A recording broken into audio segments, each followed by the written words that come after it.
This week on Dig Me Out.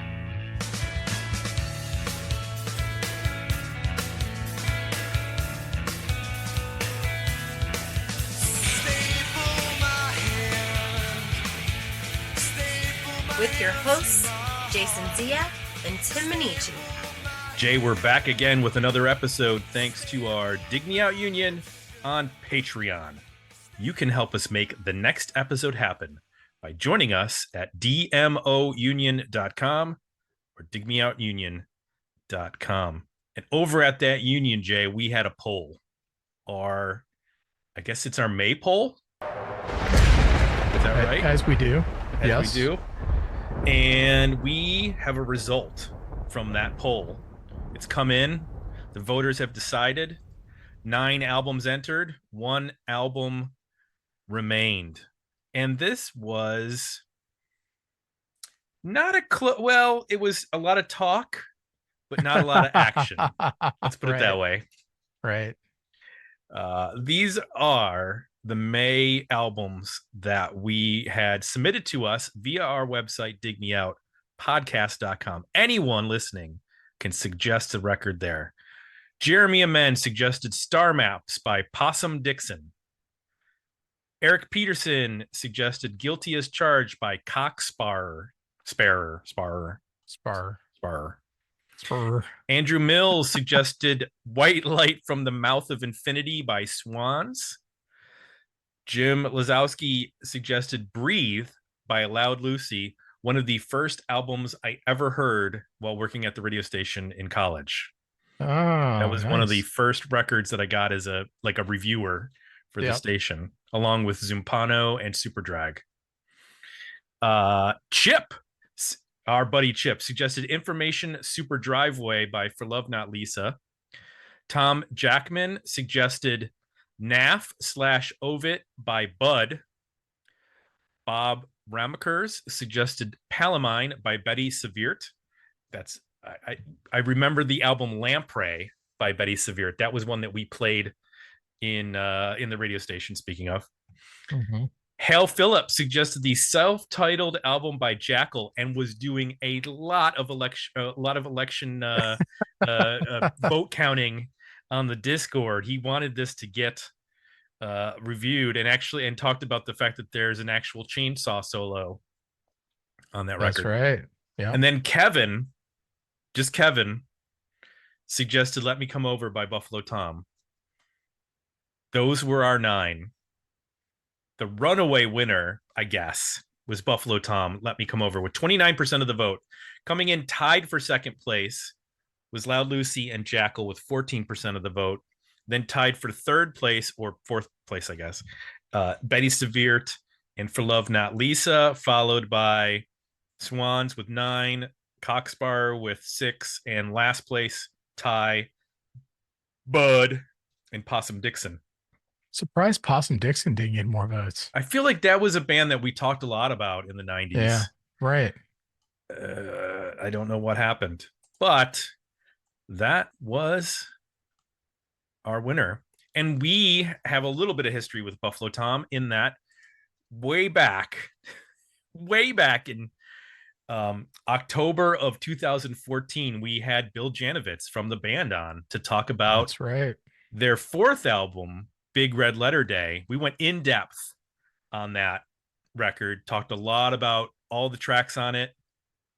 I think we went track by track through the album, if I remember correctly. And he got us a lot of a lot of information about behind the scenes stuff, working with the Robb brothers. And he told us stories about like Gene Simmons and David Lynch showing up at their recording studio I think they did that one out in California, maybe.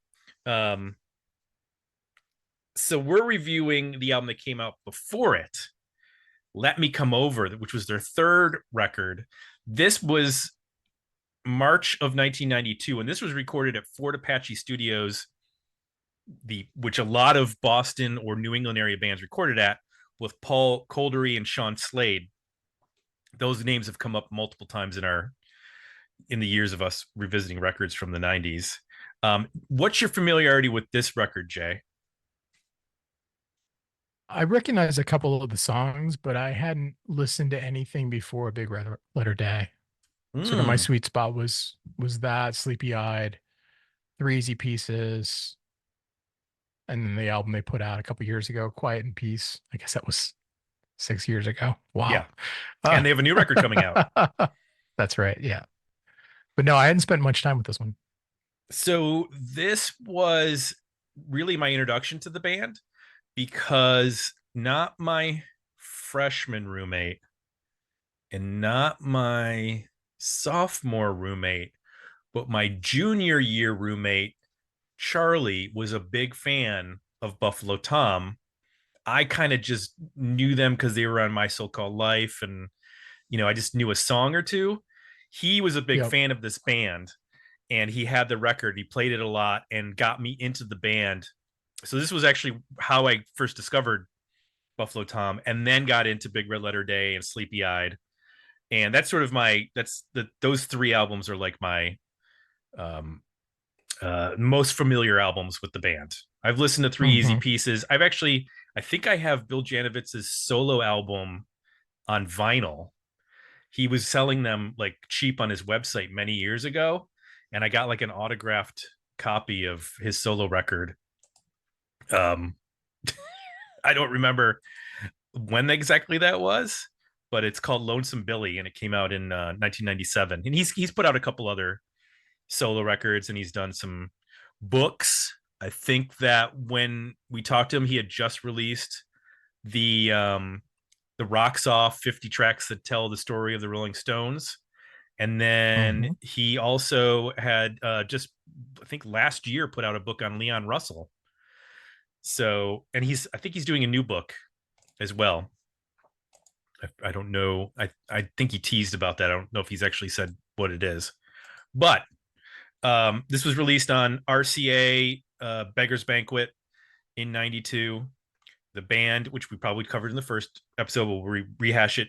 Bill Janowitz on guitar and vocals, Chris Colburn on bass and vocals, and Tom McGinnis on drums. That's it. That's the entire lineup of Buffalo Tom forever and always. They've never had any other members but those three, Nice.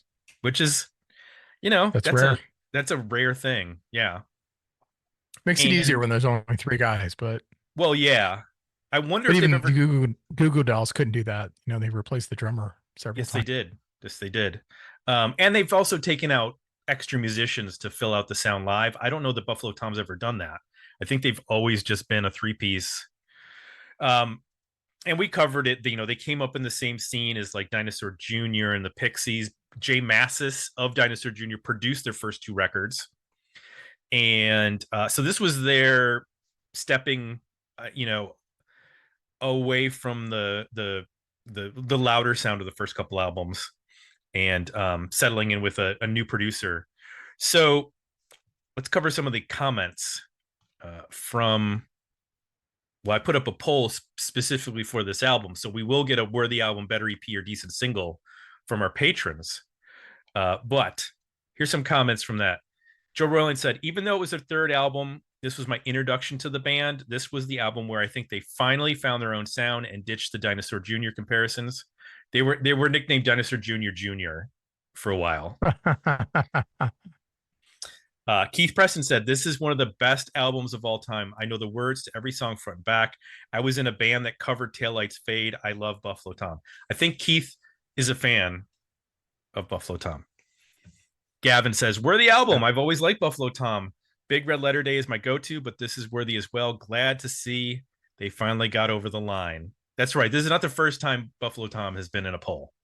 So Marv said, Yeah, I think this album has come up twice in the last few months, so I was glad to see it get it over the finish line. Yes. Marv said it's a bit meat and potatoes. The production isn't great, and there is some filler, but it's a wonderful album of its time and makes me very nostalgic. Kyle Bittner said, Big Red Letter Day was my introduction to the band and still is my favorite, but then followed by this album. Taillights Fade is their best song. We're the album. I wonder how the poll's going to shake out when we get to it later. Well, I guess we'll have to see.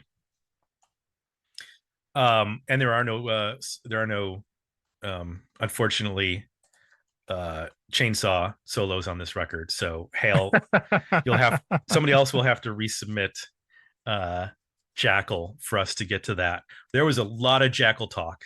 I did not. There was. There was. There was more talk of Jackal this week than Jackal has been spoken of in a long time. It was Hootie like. Mm-hmm. It was. I feel like every week, one band, everybody coalesces around talking about one band for several days in a row, and then we move on for the next week.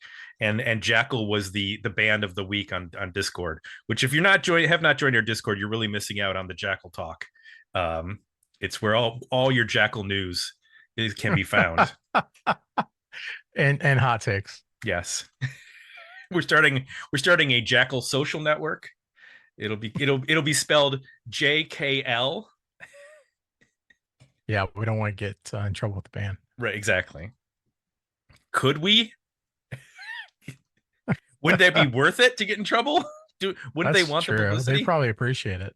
Yeah, exactly. Let's get into the record, Jay.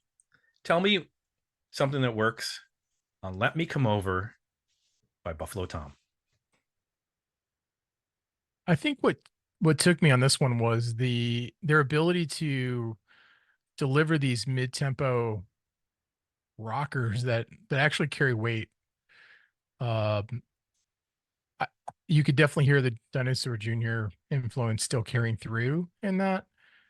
In the same way that I think Jay Mascis has found a way over the years to like live in this space where it's not always fast, but it always has this like a little bit of chaos and energy to it, and there's a weight to it. Obviously, I think on this album, they start to get into their own in terms of the vocal melodies and just the songwriting. I think what helps it carry that weight, because this is very easily, I mean, these songs, on acoustic guitar, they could be Goo Goo Dolls replacements, that sort of like very pop friendly type of delivery, which would be fine. But I think what the band is bringing here is this edge through how they layer the guitars, which I think is interesting. So that almost every track has a very like muddy, distorted electric underneath it. A lot of mids and lows, and then they layer on top at least one acoustic guitar or an electric clean guitar, and then sometimes multiple guitars. So you kind of get that, and that's something that Dinosaur Jr. has done. Yeah, he's known for like the big heavy guitar tones, but he does do a lot of like layering acoustics and stuff. So I'm wondering if they kind of got that from him.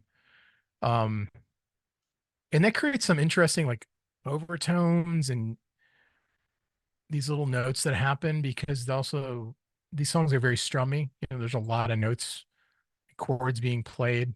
Not that they use a lot of, these are 3 and 4 chord songs for the most part, from what I can tell, but there's just a lot of notes being played because there's so much strumming going on. So when you've got, an electric that's pretty distorted and muddy with these mid and high tones coming out through an acoustic that's also strumming, fast, you just get all these like little moments that can happen, these little points of, I think, interesting like collisions of notes that creates this like bed that's a little, and then you throw the drummer in there who's bringing a ton of energy, and it just can kind of elevate what could be a kind of somber, contemplative mid-tempo song, and it sort of juices it up a little bit, and it's got a little edge to it and sense of urgency that I think is pretty unique. They're doing this without, if the Google Dolls, when they get to that space, it's bringing more of like a hard rock punk kind of vibe, and this band isn't doing that. It's still very much in I don't know, like an alt rock kind of unique Boston sound, I guess I would describe it. So that I was just kind of captured by that. And then as you get into the record, he's he's got a great voice, got a great tone. Um, he can be very expressive and emotive. And a lot of these songs are carried by, solid vocal melodies and hooks. He's doing, you know, some really cool stuff in Stymied. It's simple but very expressive and effective. Mineral is another good example. It just kind of shows off how he can develop melodies through the song and keep them fresh. Came into the kitchen, rose held high.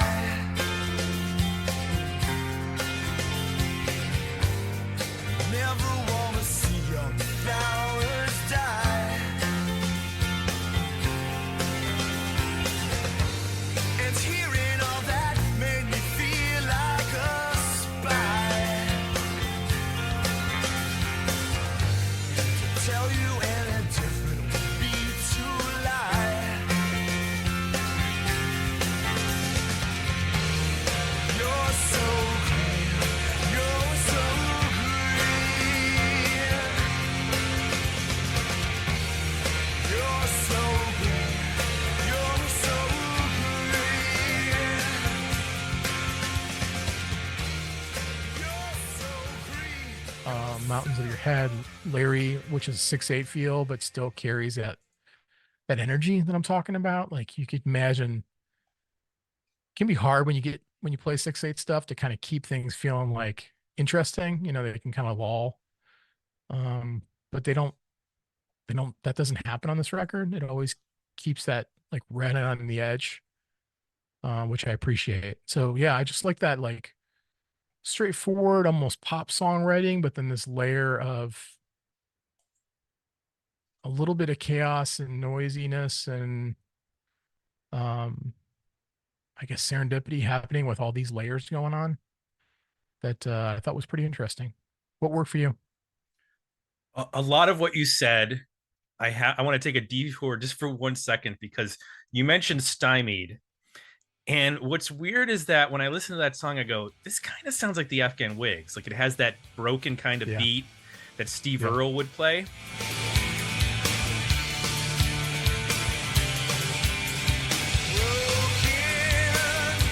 By words left unspoken, I thought you was joking. The words you say, Stymied, please come untie me. You're lying right beside me. Don't lie to me.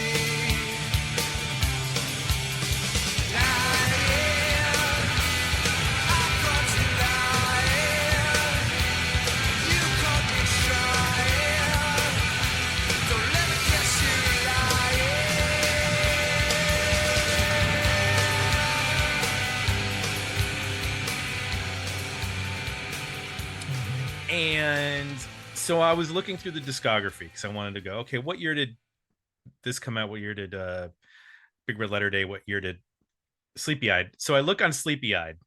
That came out in 95. There's a song on Sleepy Eyed called 20 Points, parentheses, The Ballad of Sexual Dependency.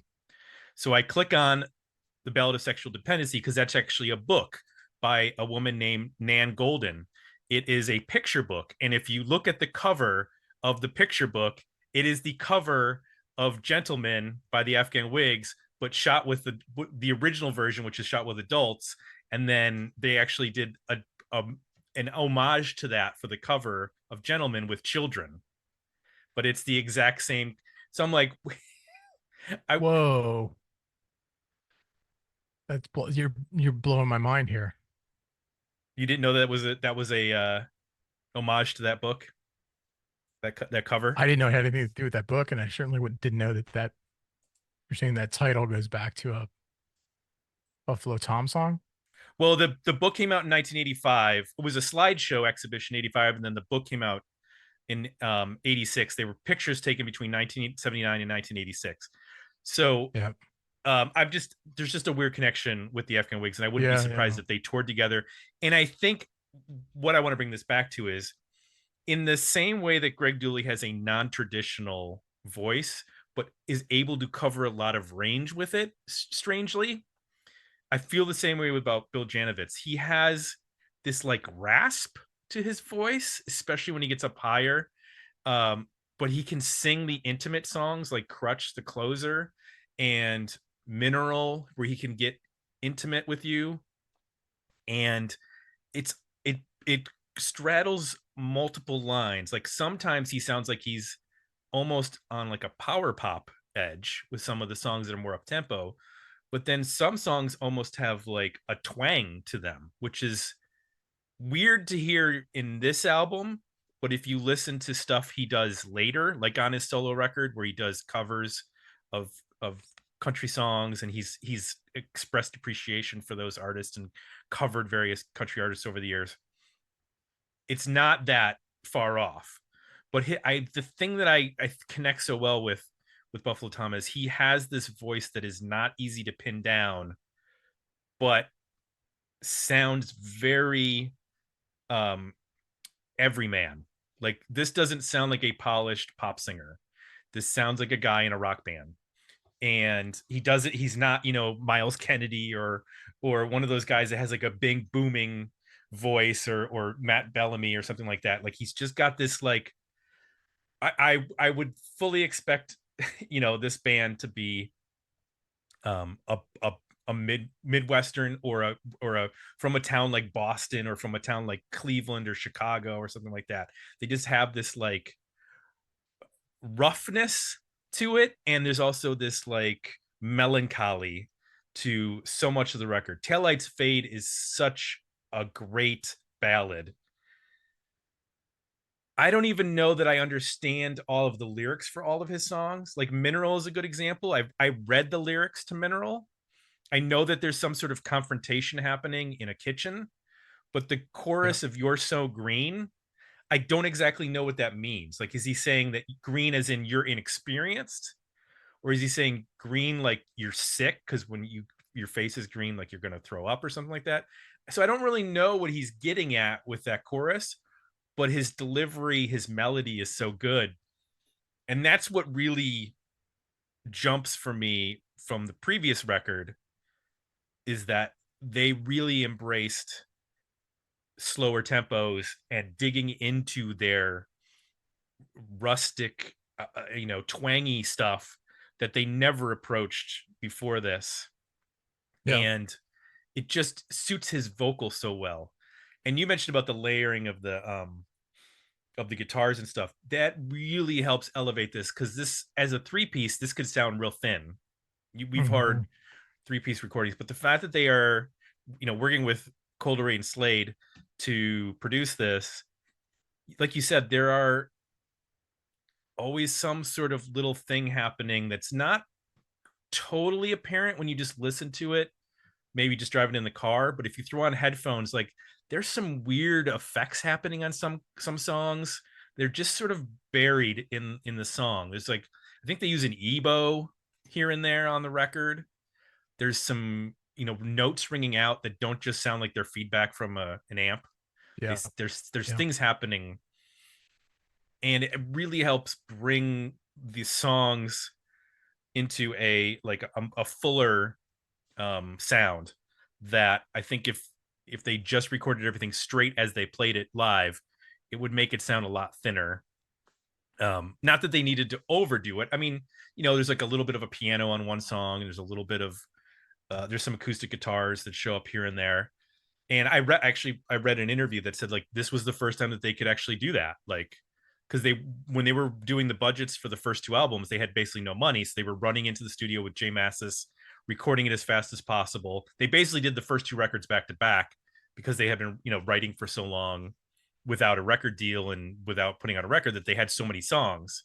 And actually Taillights Fade is from that era, but they just couldn't record it because it was like, how is this band, this doesn't fit into what we're doing, because we're doing essentially 3-minute long Husker Du songs and replacement songs. Like it didn't make sense until they matured as a band, where they could say, all right, this song that we've had around for a while, we can finally figure out how to make it work for us in the studio and as a live entity, because they just hadn't gotten there yet.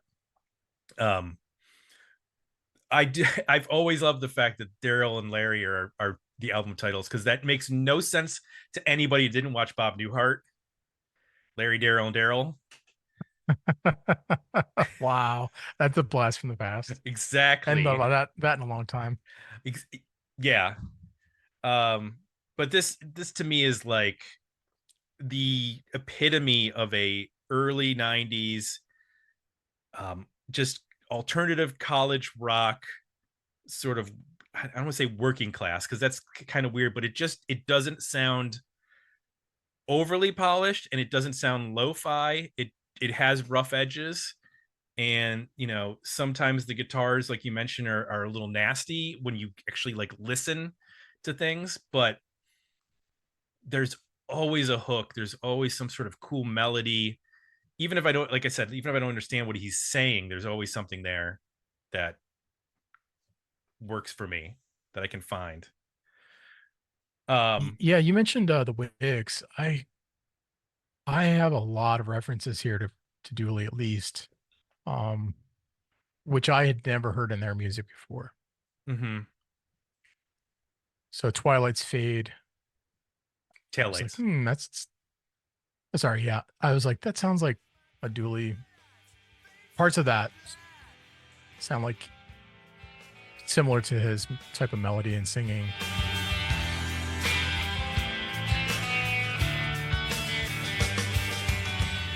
I read a thing about this girl.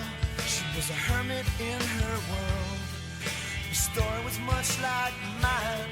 She could be my Valentine.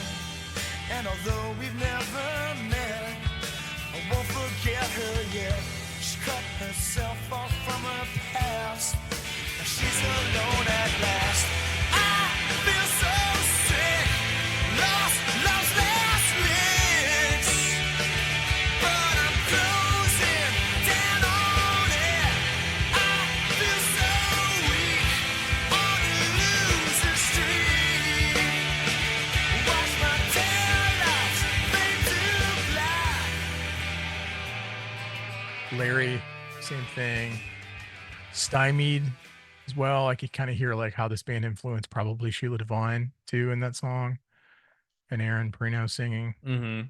But there's part of it that sound like a little bit like the Wigs. So did not expect that. That's weird that you picked that up, and it just, I don't know if it's maybe just an early 90s thing, like these bands were coming from the same place, or if there is a little bit of influence on each other, or Well, this is 2 years before Gentlemen. You got to keep that in mind. I know. That's what's crazy. Yeah. But It's interesting. I guess it's Maybe because see I've this band not. a little different light. Yeah, it does definitely, and I think it's because of the rhythm section. Because on like song like Stymied, you just didn't hear a lot of bands doing that sort of broken rhythm the way that he's doing it, Tom McGinnis, or the way that Steve Earle used to play like that. Like it's there's a soulfulness to this record, but it's not soul music. Like, you know what I mean? Like there's a depth to it that is also That's what I Wigs meant by music. like weight. Yeah.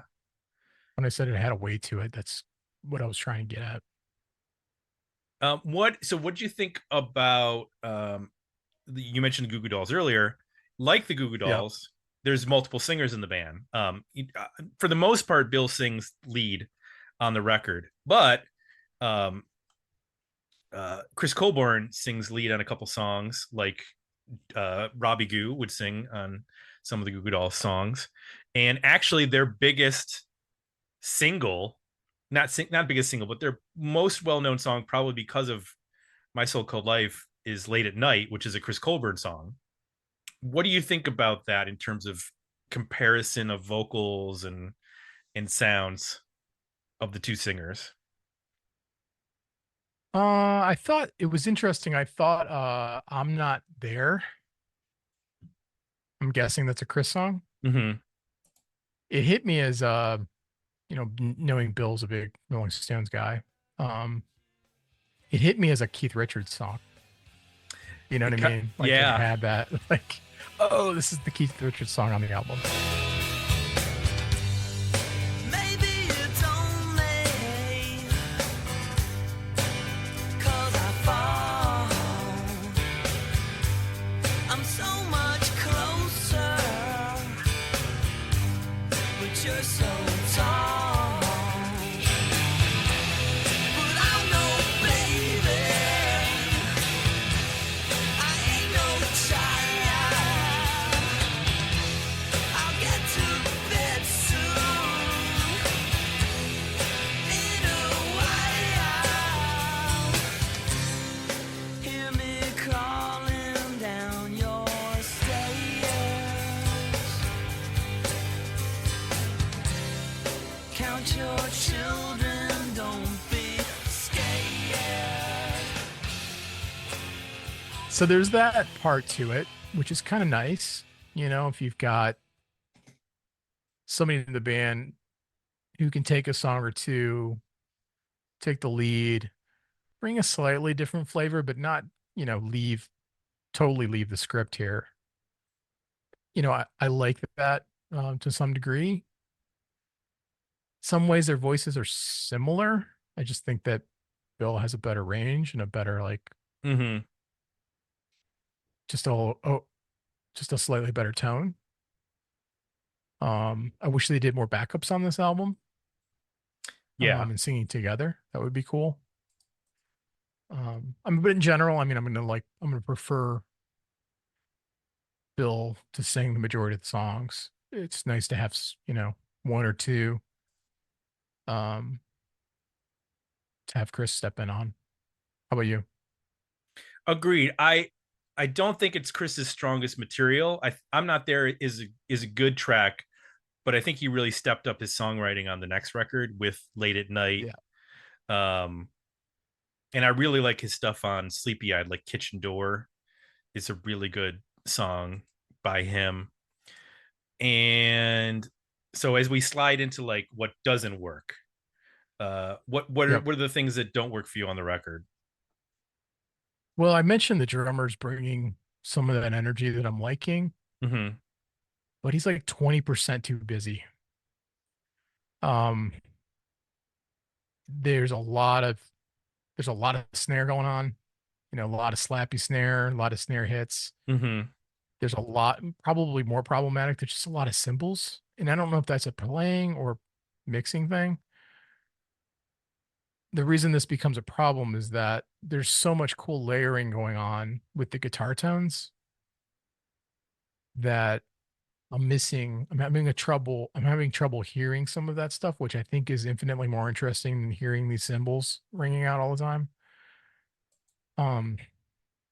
Granted, those bring some intensity, and dynamic and when they get heavy, but it's almost like I'm hearing this old band that was a three-piece that had to make a lot of noise and bring a lot of energy to fill out the sound. So Mm-hmm. yes, it would make sense the drummer be busier, do a lot of fills, play beats that are like, got a lot of ghost notes and extra snare hits and using a lot of cymbals. Like you're just trying to fill space, right? That would make sense for live situations too. But it sounds like they're bringing that performance to the studio on the drums, but then they're bringing a studio approach to the rest of the layering. Obviously, Bill's not playing all these guitar parts live. Mm-hmm.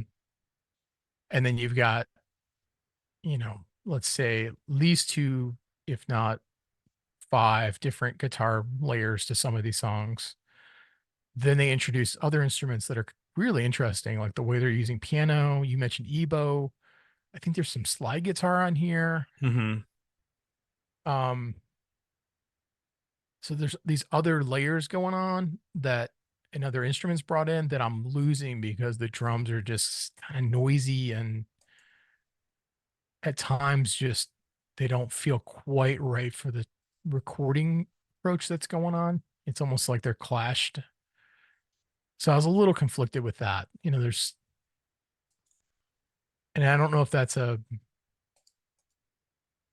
performance thing or a mixing thing or what, but there's something weird about the way those two pieces are coming together, the way the drummer's playing and this drum sound, and then the way they're producing the specifically the guitars.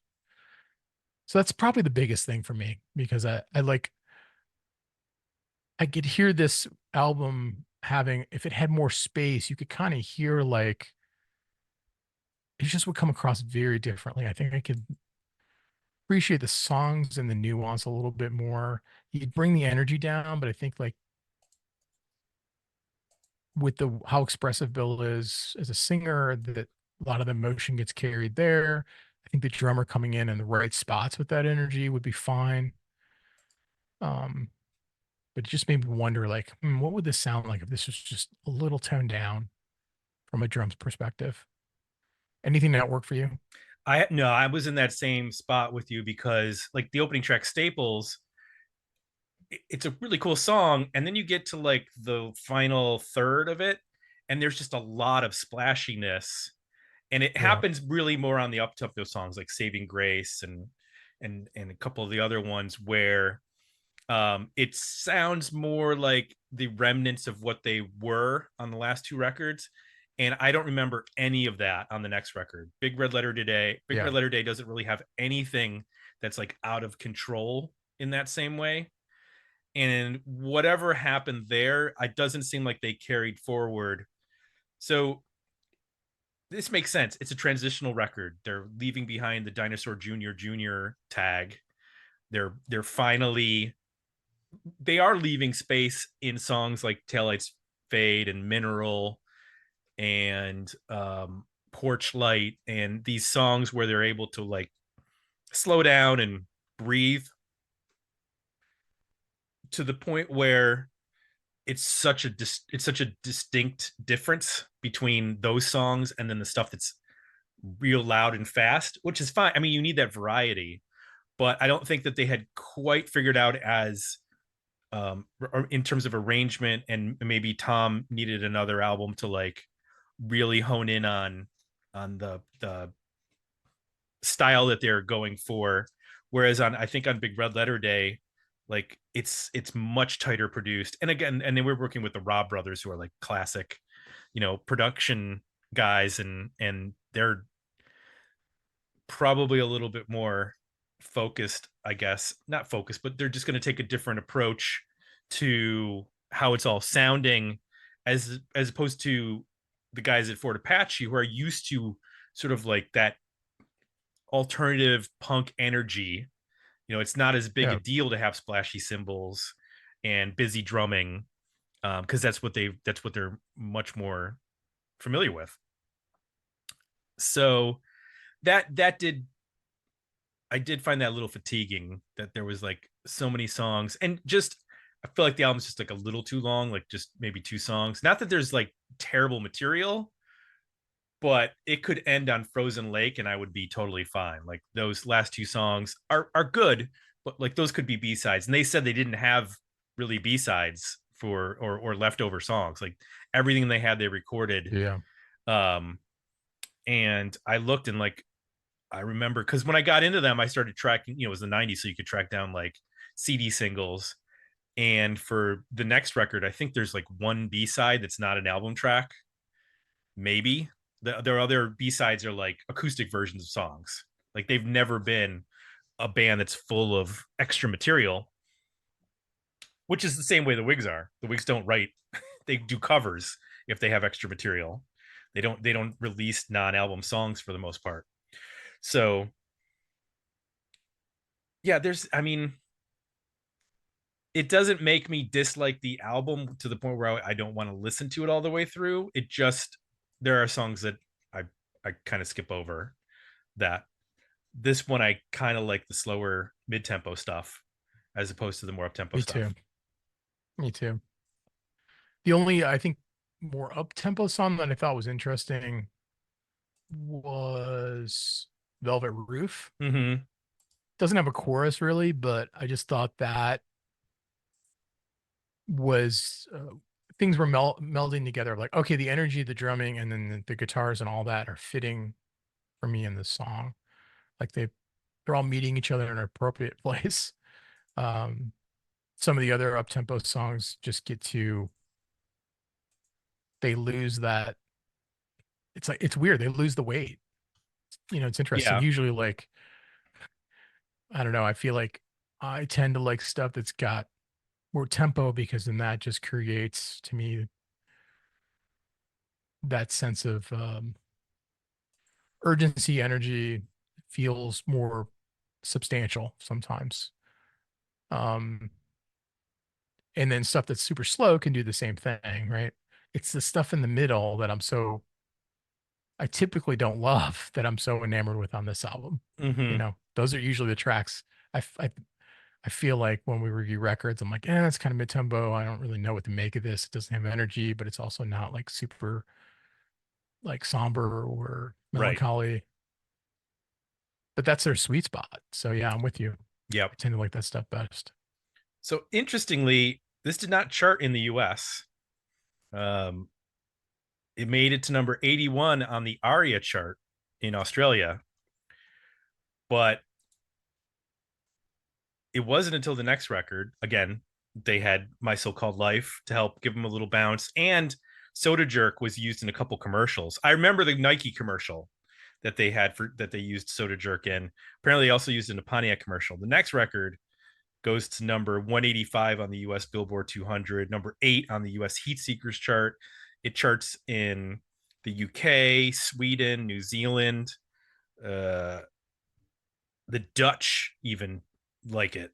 It goes number 47. So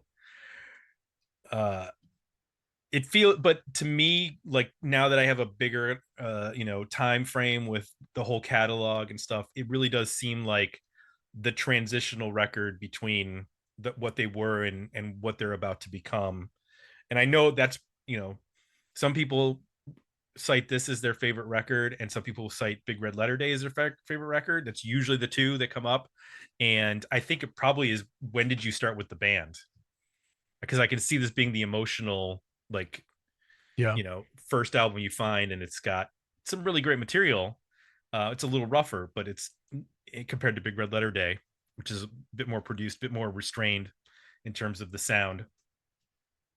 So, and that would make sense, at least how I'm reacting to it, right? It's like I'm more familiar with that material. So as I hear this, I'm hearing like, oh, the old band, and then the band I'm familiar with. And my tendency is like to want to push them towards like, oh, just be the band I'm familiar with. Yep. So our poll over at Patreon, we will share the results in just a moment. But worthy album, better EP, or decent single? Where do you land on this? I'm gonna go with worthy album. I got Taillights Fade, Mountains of Your Head, Mineral, Larry, Velvet Roof, Stymied, Porch Light, Frozen Lake. I like all those tracks a lot. Staples, it's okay. There's a couple others towards the end that are okay. So, it's an interesting, especially if you're kind of into this band, and they have a pretty big catalog. I mean, we were just talking about the 90s stuff, but they've got a lot of records. So if you're into this band, this is one of those cool records where you get to hear them change, which is, I think, always fun to, when a band's got enough stuff in their catalog where you're like, oh, you can hear an old band and a new band, and there's a record in the middle. It's, you can kind of hear that transition happen, and you get best of both worlds. So I think it's a worthy album. Where you at? I am in agreement. I think the album, like I said earlier, is a little long. You could drop 2 songs and that would be fine. How with long me. is it, by the way? It's 51 minutes. Mm. So, if this was made in the 80s, this is it's a little shorter. The CD life made this a little bit longer. And Big Red Letter Day is 10 minutes shorter. It's 41 minutes. Yeah. And it's 11 songs. They dropped 2 songs. I think that's also why that album probably works a little bit better for me. Now, Sleepy Eyed is 14 songs, but it's actually shorter than this because there's a lot of very short songs on that. A lot of like 2-minute long songs on that album, which I enjoyed. Like they said that when they went to when they went in to make Sleepy Eye with John Agnello, they were like, we wanted to make a rock record. Like the last record was produced, it was great, but they wanted to make something that was a little bit rougher. And now we just sort of get records when they're available, because I don't know that they all live in that area anymore. And Bill's busy with writing books, and he's a realtor, and he's got stuff going to kids and whatnot. You know, everybody's old. Yep. So that kind of stuff happens. And our poll result, 73% were the album, 20% better EP, 7% decent single. Someone out there is not a Buffalo Tom fan. Speak your name. No, it's okay. It's all right. It's okay. Hey, you know, that's it's not going to be, not everything is for everybody. If I had to take a guess, I might know who it is. I'm not going to say who, because he didn't say anything about the record, so I'm not going to call him out. But that's just my guess. People in the Discord will know who I'm talking about. But we need to thank Kevin McAllister, maybe from Home Alone. I don't know. Kevin didn't leave a last name, so we're left to speculate which Kevin this is. Kevin from the Wonder Years. Was the kid on Wonder Years named Kevin? Mm-hmm. Yeah. Is it Kevin? There's other Kevins out there too that might have done it, but I'm going with one of those two. Thank him and thank everybody who suggested records: Bob, Tom, Chip, Jim, Andrew, Eric, and Jeremy. Folks, please continue to put records into our hopper, and we will continue to put them in polls and then review them. And eventually we will get to all the records from the 90s. That's our goal, is to review one album by every band that ever existed in the 90s. It's a lofty goal, but we're going to meet it somehow. Just got to take it one album at a time. Exactly. I mentioned digmeoutpodcast.com. That's where you go to suggest a record. It's also where you can go to sign up for the Box newsletter, which is over at Substack. It's where our 80s metal podcast lives. You can join the Patreon to support either podcast or both. I think isn't there a level where it's like a super max level, like where you get like, you get to pick for everything. You get to pick an album for both. Yeah. Yeah, that's crazy. Master of the universe. Right. We'll actually do the album review in your house if you want. We'll come to you, sit with you while we review the records. No, I don't think we can afford the airfare for that based on our Patreon. We might have to up the Patreon donation amounts if we're going to start doing remote broadcasting. We need a couple more patrons to start making trips. Yeah. Then we're taking it on the road, folks. We're going to get ourselves an RV like John Madden, and we're going to truck around the country from home to home talking 90s records. How fun would that be? You and me in an RV all year round. We can kind of see our hot spots for where listeners are. It's true. You like Ohio, Los Angeles, for sure. Mm-hmm. Atlanta, maybe Austin, Australia. Yeah, Atlanta. We'd have to get like, and then we'd have to do a whole different trip into Australia because. Well, we'd have to get the RV from Spaceballs that flies. And even Canada would be tough, right? We've got folks from everywhere from. I've driven to Canada Toronto multiple times. You've never been to Vancouver, dude. True. I've never been to Vancouver. I've been to Toronto. It's a little out of the way from Buffalo. I've been to Windsor. I've been to Ontario. I've been to some other places up in Canada that I don't remember. Haven't been to Vancouver. I haven't been west. That's the truth. It's a different world out there. It's like cowboys out in Calgary and stuff. Or I don't know if they call them cowboys in Canada, but they might have a different name. Gauchos. Calgary is the rodeo capital of the world. It is? Yep. I didn't know that. Yeah, I think that's. I just knew it's where the Calgary Flames were. Are they still a hockey team? Do the Calgary Flames? Don't you remember when they had? I think so. Don't you remember when they had the Olympics in Calgary? It was all rodeo stuff. No, I don't remember the Olympics. Well, I'll have to redo some research on Calgary and learn about their city. You can learn about us at the DMO Union or digmeoutunion.com. That's where our union members reside. It's how you get access to our Patreon polls, and it's how you get access to our Discord. Lastly, Apple Podcasts is where you go to leave positive feedback for the show. So for Jay, I'm Tim. We're out, and we'll be back next week with another episode of Dig Me Out.